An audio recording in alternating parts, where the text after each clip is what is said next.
Hello everybody, today we will talk about how to fix or how to solve Snapchat verified account.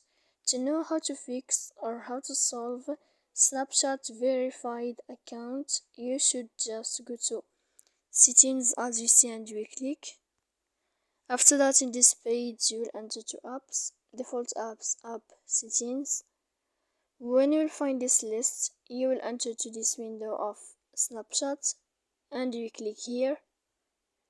Then in this page of app info you will enter to first stop and we click OK.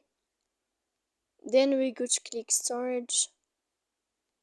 Here in this page we click clear cache, it's already clear like this, and then you can turn off your Wi-Fi. So please don't forget to support us by like and subscribe. See you next time in another video and thank you for watching.